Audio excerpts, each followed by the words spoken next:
बहुत ही खास मेहमान इस वक्त हमारे साथ जुड़ चुके हैं। स्वागत करते हैं अतुल जोशी सर का, founder and CEO oyster capital के। गुड इवनिंग सर, बहुत बहुत स्वागत है जोशी सर आपका शो पे। हमारे साथ हैं राहुल अग्रवाल जी, वरिष्ठ अर्थशास्त्री हैं इकरा से। बहुत बहुत स्वागत है आपका हमारे शो पे अग्रवाल सर। चर्चा की शुरुआत जोशी सर आपसे करेंगे। पहले तो सर आपका जो आज जीडीपी नंबर्स आए हैं, बड़ा स्ट्रॉन्ग क्वार्टरली मोमेंटम हमने देखा है, कितना आश्वस्त करता है आगे की ग्रोथ के लिए सर? नंबर्स तो बहुत ही अच्छे आए हैं। मार्केट की एक्सपेक्टेशंस तो इतनी नहीं थी। तो जो नंबर्स में जो मेरे ख्याल से सबसे बड़ा चेंज टू माय माइंड वो एग्रीकल्चर का है। एग्रीकल्चर ग्रोथ हमने इतनी एक्सपेक्ट नहीं की थी। रबी क्रॉप काफी अच्छा आया है, तो यो 4.4% ग्रोथ जो हमको 5.4% ग्रोथ जो हमको एग्रीकल्चर में दिख रहा है, और उसकी जो इफेक्ट कंजम्पशन के ऊपर भी आ रही है, वो भी सेकेंडरी इफेक्ट हम देख सकते हैं कि कंजम्पशन के थ्रू इंडस्ट्रियल ग्रोथ में भी आ रही है। कंस्ट्रक्शन बहुत स्ट्रॉन्ग चल रहा है। गवर्नमेंट के एक्सपेंडिचर के आंकड़े हम देखें, खास करके कैपेक्स के आंकड़े, तो बाय एंड लार्ज वो गए साल के जो आंकड़े हैं उसके हिसाब से ही है। तो तीनों सेक्टर अगर हम देख ले, रूरल इकोनॉमी में एग्रीकल्चर स्ट्रॉन्ग रहा, हमारा जो सर्विसेज सेक्टर है वो भी अच्छा दिख रहा है, और गवर्नमेंट का कैपेक्स भी काफी स्ट्रॉन्ग है। तो ये सब अगर हम तीनों को मिला ले, उसके ऊपर हम मैक्रो फैक्टर्स डाल देते हैं कि इन्फ्लेशन कंसिस्टेंटली नीचे आ रहा है, इंटरेस्ट रेट्स नीचे की तरफ आ रहे हैं, तो बाय एंड लार्ज ये लग रहा है कि अगला साल हमारा मतलब प्रेजेंट साल जो है 25-26 वो बहुत ही स्ट्रॉन्ग फुटिंग पे आगे बढ़ेगा। सेम सर, आज के जीडीपी नंबर्स पर मैं राहुल सर आपका भी टेक लेना चाहूंगा। आपके इंपॉर्टेंट हाईलाइटिंग पॉइंट्स आज के टेकअवेज क्या हैं सर? देखिए, जीडीपी नंबर तो काफी एक्सपेक्टेशन से थोड़ा बेटर आया है। तो हमारा अनुमान 6.9% था जीडीपी के लिए, और 6.3% था जीवीए के लिए। क्वार्टरली नंबर्स में हम जीवीए पे ज्यादा फोकस करते हैं, क्योंकि जीडीपी नंबर जो हैं वो टेक्निकलिटी की वजह से भी ऑफ हो जाते हैं कभी कभी। तो जैसे कि इस क्वार्टर में जो जीडीपी में एक्सेलरेशन हुआ है 100 बेसिस पॉइंट्स का, वो कुछ हद तक सब्सिडी पे आउट्स की वजह से डिस्टॉर्ट हो रहा है। बट अगर मैं इस टेक्निकलिटी को साइड पर रखूं तो भी और जीवीए के नंबर्स पर फोकस करूं तो भी नंबर्स काफी अच्छे आए हैं। तो मेरा मेन टेक अवे यही है कि जो हमने स्लो डाउन देखा था first half of the fiscal में, फर्स्ट हाफ ऑफ FY25 में, ये नंबर्स अब को देख के अब ये क्लियर हो जाता है कि वो स्लो डाउन जो कि स्लोअर गवर्नमेंट स्पेंडिंग, जो इलेक्शन रिलेटेड इम्पैक्ट की वजह से गवर्नमेंट स्पेंडिंग में स्लो डाउन हुआ था, और अगस्त सितंबर में एक्सेस रेंस हुई थी, उनकी वजह से कुछ सेक्टर्स में इम्पैक्ट हुआ था। वो स्लो डाउन अब क्लियर है कि टेम्पररी था, और H2 में ट्रैजेक्टरी अपवर्ड्स रही है। बाकी जो जोशी सर ने बोला उन पॉइंट्स पे मैं अग्री करता हूँ, particularly regarding agriculture। बड़ा कमाल किया है कृषि में, वाकई में एक्सपेक्टेशन से काफी अच्छा। अश्विनी महाजन सर भी हमारे साथ जुड़ चुके हैं, जाने माने अर्थशास्त्री हैं आप। महाजन सर स्वागत है आपका। आप भी सर आज जो जीडीपी नंबर्स हैं उन पर आपका टेक सर, और खासतौर से कृषि में ऐसा क्या हुआ सर कि इतने अच्छे नंबर्स हमें दिखे? देखिए, लगातार कृषि बेहतर कर रही है, और इस बार के आंकड़े भी उसी को दिखा रहे हैं। हम देख रहे हैं कि हमारा सभी प्रकार के जो कृषि उत्पाद हैं उन सब में अच्छी ग्रोथ है, और खास तौर पर जो सरकार का ध्यान ज्यादा वैल्यू एडिशन वाले प्रोडक्ट्स हैं, ज्यादा जिनकी वैल्यू है, उसके कारण, जैसे दाल है या तिलहन है, इसके कारण भी कृषि के नंबर अच्छे हो रहे हैं। तो मुझे लगता है कि आगे आने वाले समय में सरकार का जो दालों और खाद्य तेल पर और तिलहनों पर जो ध्यान है, उससे हमारी विदेशों पर निर्भरता भी घटेगी और किसान की आमदनी भी बढ़ेगी। चलिए, अब ये आज के जीडीपी नंबर्स, और अब थोड़ा सा अब आगे के 30 सालों की बात, क्योंकि 30 सालों की बात पीयूष गोयल साहब भी कर रहे हैं, IMF भी कर रहा है, हर कोई कर रहा है, और कहा यह जा रहा है कि दुनिया की ग्रोथ इंजन का अब सर्वे सर्वा जो होगा वो भारत ही होगा। तो थोड़ा क्या वाकई में ऐसी स्थितियां हैं या कुछ चैलेंजेस भी हैं? शुरुआत करते हैं अतुल जोशी सर से। सर, आप कैसे देखते हैं? लगातार बयान आ रहे हैं IMF के फोरकास्ट के बाद, तो लगातार third largest GDP bye 2027, current rankings को बिल्कुल पछाड़ते हुए हम पहुंच जाएंगे। जीडीपी साइज 2030-31 में आईएमएफ का जो एस्टिमेशन है वो है 6.8 ट्रिलियन का। आपको लग रहा है सर कि ये यहाँ तक हम अगर पहुंच पाए तो ये अच्छी बात होगी, या हमें पोटेंशियल इससे ज्यादा का है? नहीं, हमारा पोटेंशियल तो काफी ज्यादा है। और इसमें जो थोड़े दिन पहले अपनी बात हुई थी, न्यूमरेटर एक चीज है, डिनोमिनेटर दूसरी चीज है। करेक्ट। ग्लोबल इकोनॉमीज जितनी भी एडवांस इकोनॉमीज है, फंडामेंटली अगर हम देखें तो वो सिर्फ और सिर्फ डिटीरियोरेट हो रही है, और हमारी इकोनॉमी सारे मैक्रो फंडामेंटल्स पे सिर्फ इंप्रूव हो रही है। हमने जो कोविड में कंट्रोल किया था, सेंट्रल गवर्नमेंट ने, आरबीआई ने, मेरे ख्याल से दुनिया की एक मिसाल हमने सेट कर दी थी।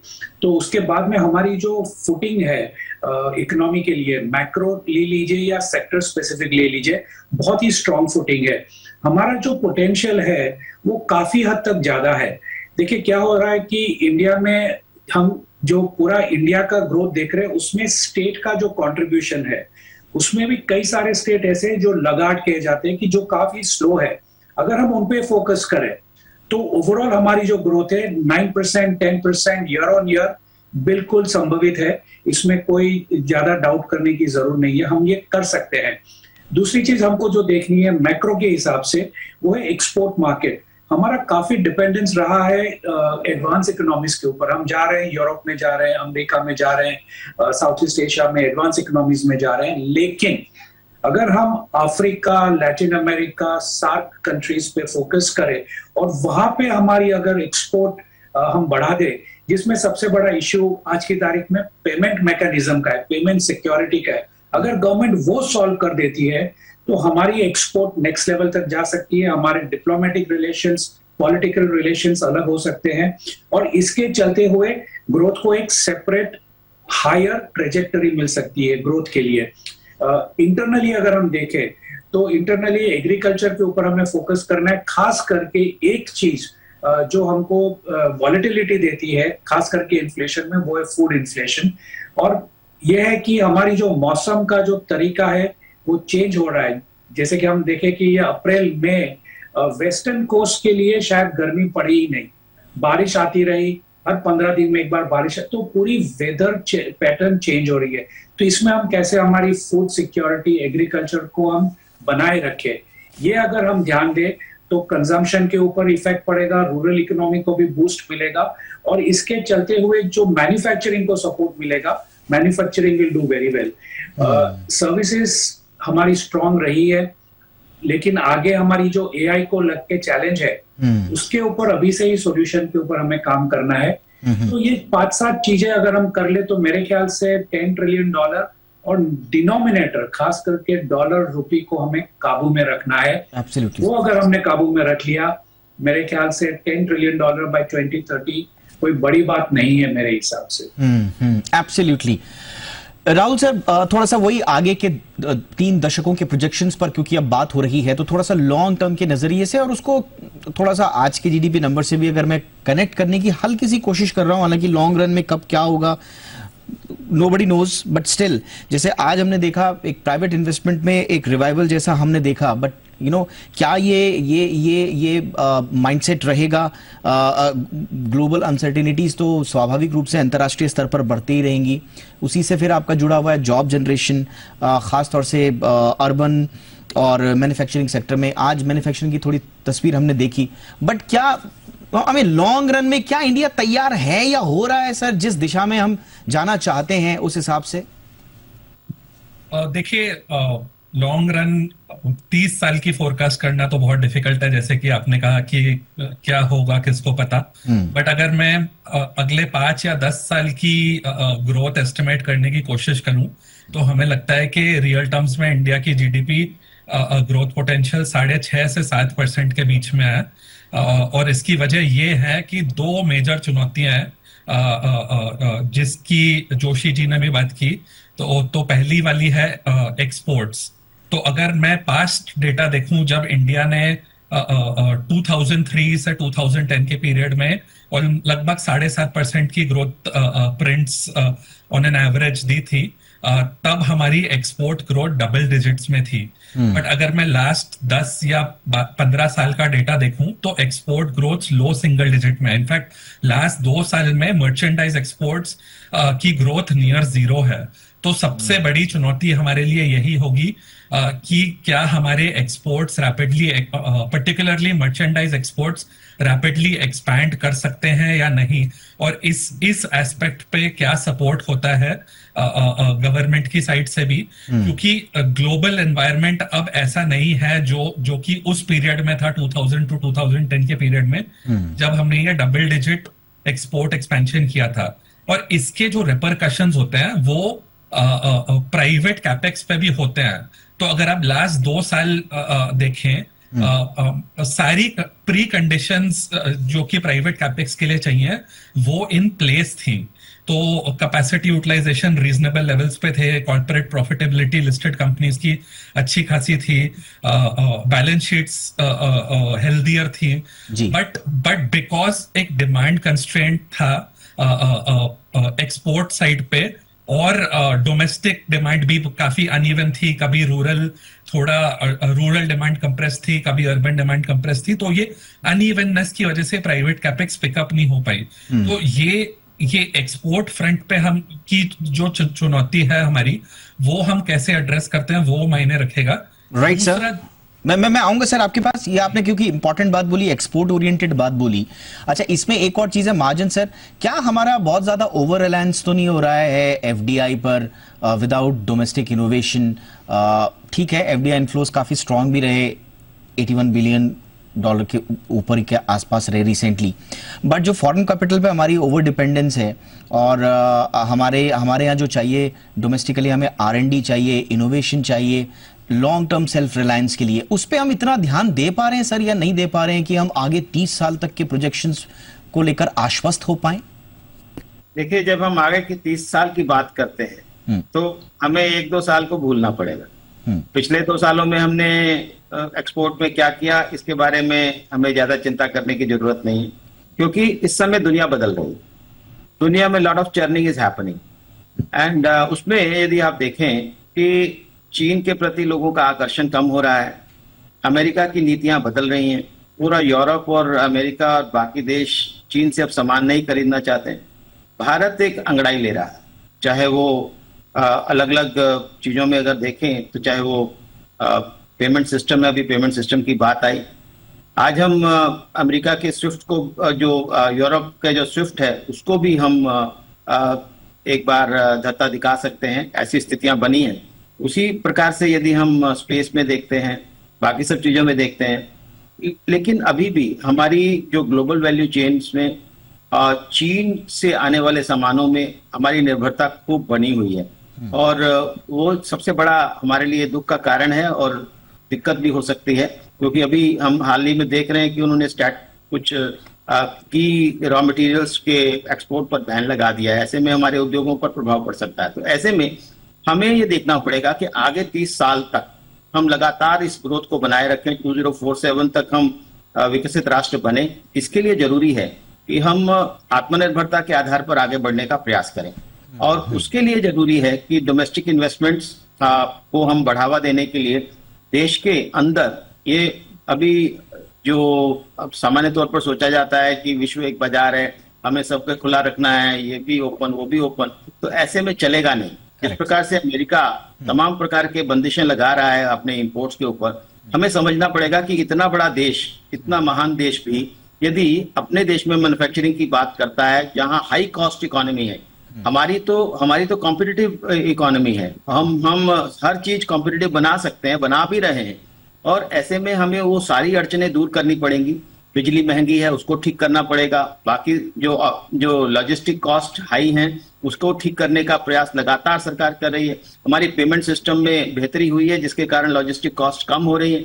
आगे का भविष्य जो है वो आत्मनिर्भरता पर आधारित है। जितना हम आत्मनिर्भर होते चले जाएंगे, विदेशों पर हमारी निर्भरता जितनी कम होती जाएगी, एफडीआई पर जितनी निर्भरता कम होती जाएगी, हम अपने देश में, हमारे देश में इतना इनोवेशन हो रहा है। आप ये देखिए कि पिछले साल 1,03,000 पेटेंट्स ग्रांट किए गए, और मात्र 10 साल पहले ये केवल 4,000 की संख्या थी। आप समझिए कि जब तक हम अपनी इनोवेशन, अपनी R&D, अपने लोगों पर आधारित विकास नहीं करेंगे, अपने संसाधनों पर आधारित विकास नहीं करेंगे, तब तक ये जो ऑल राइट सर, यानी कि आप कह रहे हैं कि बिल्कुल एफडीआई पर निर्भरता उतनी ज्यादा न रहे, अपने यहाँ जितना ज्यादा हम जनरेट कर सकें ब्रेन को, अपॉर्चुनिटीज को, ये हमारे लिए बहुत इंपॉर्टेंट रहेगा। बट जोशी सर, एक चीज फिर घूम फिर के आती है, वैसे ये घूम फिर के नहीं, हम एक स्टेप हमने ऊपर उठाया है, और अभी हम बात करते थे जॉब्स की, लेकिन शायद अब हम बात करने लगे हैं जॉब क्वालिटी की भी। वो एक बड़ा इशू है अभी भी। मेरी कुछ दिनों पहले ही एक चर्चा हो रही थी कि जापान हमसे आगे निकला, कैसे निकला, तो उसी संदर्भ में बातचीत आई कि हिंदुस्तानी जो कामगार है वो आज भी 8 से 10 घंटे काम कर रहा है। हम तो बहुत मेहनती हैं, लोग कहते हैं कि जापानीज बहुत मेहनती हैं।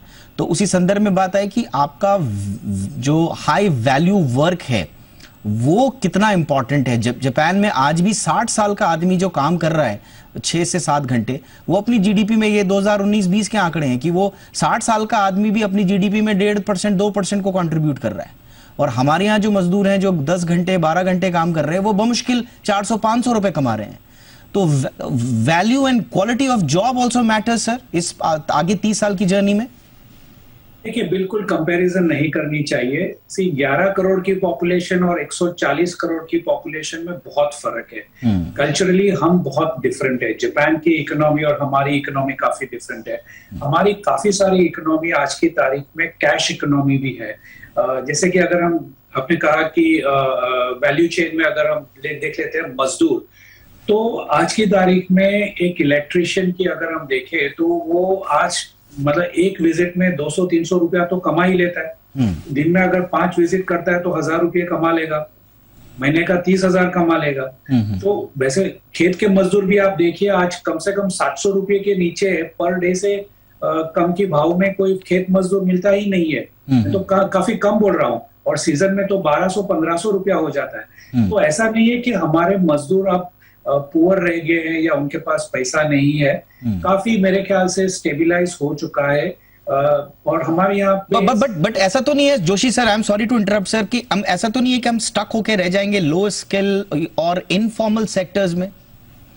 नहीं, देखिए, दोनों तरफ से हमको खिंचाव करना है। ऐसा नहीं है कि अगर हर एक आदमी MBA IIT इंजीनियर बन जाएगा तो उसके लिए तो पूरी दुनिया कम पड़ जाएगी। इतनी जॉब्स कहाँ पर है? पूरी दुनिया में इतनी सारी जॉब्स नहीं है। तो हमें वो बैलेंस होना ही होगा कि अनस्किल्ड, सेमी स्किल्ड और हाईली स्किल्ड तीनों के लिए जॉब होनी चाहिए। और ऐसा नहीं है कि हर एक आदमी इंजीनियर भी बन सकता है अगर एडमिशन ले लिया तो तीनों जगह पे जॉब्स होनी चाहिए। जो सब कंडीशन होनी चाहिए कि क्या उनको आराम से जिंदगी जीने के लिए पगार मिल रहा है, उतना कंपेंसेशन, उतना मुआवजा मिल रहा है कि नहीं मिल रहा है। अगर मिल रहा है तो फिर मेरे हिसाब से वो ठीक है। Right sir, right sir, all right sir. Rahul Agarwal ji, अब थोड़ा सा आएंगे स्ट्रक्चरल रिफॉर्म्स पर भी। मैं संक्षेप में आपसे समझना पाऊंगा क्योंकि हम 30 साल की बात कर रहे हैं। अब क्या हम, ठीक है, हमने बहुत सारे कंप्लायंसेस को रिड्यूस जरूर किया है, बट आज भी delays in labour, land, judicial reforms, ये लगातार इन्वेस्टर्स का सरदर्द बने हुए हैं। आज भी रेड टेपिज्म भी है, और हम कितना भी कह दें कि भ्रष्टाचार नहीं है, आप जाइए विदेशी निवेशकों से पूछिए जो यहाँ कारखाना लगाने आता है, तो आप पाएंगे कि, और आप पाएंगे कि आप उसके साथ बैठकर रोएंगे थोड़ी देर कि आज भी हम वहां से उभर नहीं पाए हैं। तो काम काफी हुआ है, बट जो जितना स्ट्रक्चरल रिफॉर्म्स की आवश्यकता है उतना पेस है सर अगले 30 साल के लिए? देखिए, काम तो हो रहा है, बट हमें इन स्ट्रक्चरल रिफॉर्म्स में भी पेस एक्सेलरेट करनी होगी। इसमें कोई डाउट नहीं है। और क्या रिफॉर्म्स चाहिए ये तो सबको पता है, काफी टाइम से पता है। बट मैं बियॉन्ड स्ट्रक्चरल रिफॉर्म्स भी मैं ऐड करना चाहूंगा कि हमारा फोकस मैक्रो स्टेबिलिटी से भी हटना नहीं चाहिए, जो कि काफी अच्छा फोकस रहा है हमारे लास्ट 3-4 सालों में। तो जब मैं मैक्रो स्टेबिलिटी बोलता हूँ, इसका मतलब यह है कि हमें inflation, particularly food inflation, control करना होगा, और ट्विन डेफिसिट्स पे भी कंट्रोल करना होगा, फिस्कल डेफिसिट को कंट्रोल में रखना होगा। साथ ही साथ ये बैलेंस करना होगा कि गवर्नमेंट कैपेक्स भी डबल डिजिट ग्रो करता रहे। तो ये भी एक फोकस पॉइंट। प्राइवेट इन्वेस्टमेंट की रफ्तार आप क्या देख रहे हैं? क्या हम उतने मौके दे पा रहे हैं कि प्राइवेट कंपनीज अपना इन्वेस्टमेंट्स को बढ़ाएं? वो बन रहे हैं? आप देख पा रहे हैं इसको? तो देखिए, प्राइवेट कैपेक्स में तो लल ही चल रहा है काफी टाइम से। तो जैसे कि मैं कह रहा था पहले कि सारी प्री कंडीशंस प्राइवेट कैपेक्स की प्लेस में है। कैपेसिटी यूटिलाइजेशन लेवल्स देखें आप, या फिर प्रॉफिट्स देखें लिस्टेड कंपनीज के, या बैलेंस शीट्स क्लीनर हो गई हैं। बट डिमांड साइड पे थोड़ा इशू है। तो जैसे मैं वही पॉइंट पे सर्कल बैक करूंगा कि FY25-6 में डोमेस्टिक ड्राइवर्स ऑफ डिमांड जैसे हमें इंप्रूव होते हुए दिख रहे हैं कंजम्पशन फ्रंट पे, बट एक्सपोर्ट अभी भी एक क्वेश्चन मार्क है। तो और इतनी ज्यादा ग्लोबल अनसर्टेनिटी है, तो मुझे नहीं लगता है कि हमें बहुत ज्यादा सिग्निफिकेंट इंप्रूवमेंट दिखेगा है। तो मुझे नहीं लगता है कि हमें बहुत ज्यादा सिग्निफिकेंट इंप्रूवमेंट दिखेगा मैक्रो लेवल पे प्राइवेट कैपेक्स में। एब्सोल्युटली। थोड़ा सा जियोपॉलिटिकल टेंशंस का एक इशू तो रह गए, और उसमें फिर वही एक्सपोर्ट का जो आपने जिक्र किया था, अगर हम एक्सपोर्ट ओरिएंटेड नहीं हो पाएंगे तो मुझे नहीं लगता है कि 30 साल की जो स्टोरी हम कह पा रहे हैं। महाजन सर, थोड़ा सा इस पे आइए आप। थोड़ा सा एक्सपोर्ट ओरिएंटेड कैसे हो पाएंगे सर? हम कहते तो हैं, और अभी तो इतनी सारी टेंशन चल रही हैं, आगे बहुत सारे हेडविंड्स भी दिख रहे हैं, जियोपॉलिटिकल टेंशंस अलग चल रही हैं, प्रोटेक्शनिस्ट ट्रेड प्रैक्टिसेस अब हमने देखनी शुरू कर दी हैं, हर जगह अब अपना ही राग अलापना शुरू कर दिया देशों ने, एनर्जी मार्केट की वॉलेटिलिटी जो है वो अभी कम नहीं हुई है, ग्लोबल इंटरेस्ट रेट पाथ जो है सर वो बड़ा खतरनाक सा है, ग्लोबल लिक्विडिटी श्रिंक होती जा रही है, और सप्लाई चेन के जो रिस्क हैं, तो हम अपने यहां कितने भी मौके तैयार कर लें, अगर एक्सपोर्ट नहीं कर पाएंगे तो कमाई कैसे होगी सर? देखिए, कई ऐसे उत्पाद हैं जो हम बना रहे हैं और उस पर हमें ध्यान फोकस करना पड़ेगा। उदाहरण के लिए मैं बताता हूं कि डिफेंस का अभी एक बहुत बड़ा अवसर आने वाला है। कि जिस प्रकार से ऑपरेशन सिंदूर में हमने अपने एयर डिफेंस सिस्टम को, एंटी ड्रोन सिस्टम को, आकाश को, ब्रह्मोस मिसाइल को हमने जो डिमॉन्स्ट्रेट किया है, एक बड़ी एक्सपोर्ट ऑर्डर्स हमें मिलने वाला है। उसी प्रकार से मैं देख पा रहा हूं कि बहुत सारे ऐसे AI से रिलेटेड, ड्रोन्स से रिलेटेड ऐसे और भी बहुत सारे प्रकार के उत्पाद हैं जो एक्सपोर्ट करने की स्थिति में हम आ रहे हैं। उसी तरह से सिचुएशंस बदल रही हैं। एक आप समझिए कि चीन जो है वो बहुत बड़ी मात्रा में इन देशों में मार्केट को कैप्चर किए हुए था। अभी जिस प्रकार से जो अमेरिका का ध्यान चीन से हट करके भारत की तरफ आया है, और ये बात सही है कि प्रेसिडेंट ट्रंप ने कहा कि भी एप्पल का यहाँ पर प्रोडक्शन ना करो, ये, लेकिन उसके बावजूद भी फॉक्सकॉन ने $1.5 बिलियन का यहाँ पर निवेश किया है।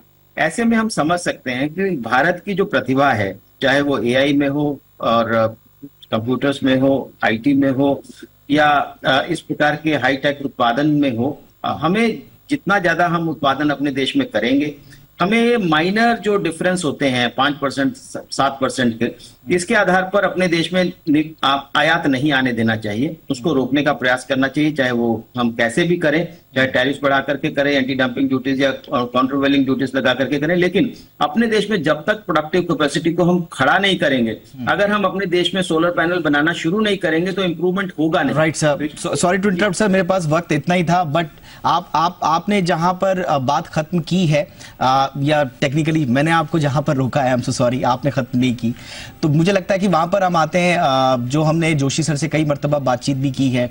आपको अगर भारत में उत्पादन बढ़ाना है, मैन्युफैक्चरिंग बढ़ानी है, कैपेसिटीज को बढ़ाना है, तो फिर आपको जो अंडर इन्वेस्टेड हमारा एजुकेशन और स्किलिंग सेक्टर है उस पर काम करना पड़ेगा। अभी हमारा वहां पे फोकस उतना नहीं है, खास तौर से इमर्जिंग टेक्नोलॉजीज जो हैं, AI है, दूसरी चीजें हैं, ये हम जब तक फ्यूचर डिमांड्स के लिए अनप्रिपेयर्ड रहेंगे अगर हमने यहाँ पर काम नहीं किया।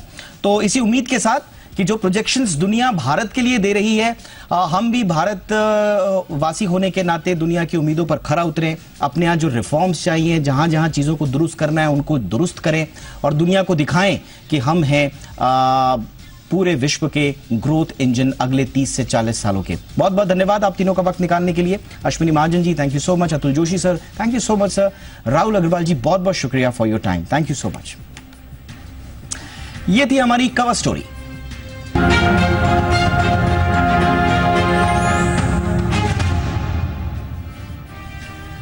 एक छोटा सा ब्रेक लेते हैं। ब्रेक के उस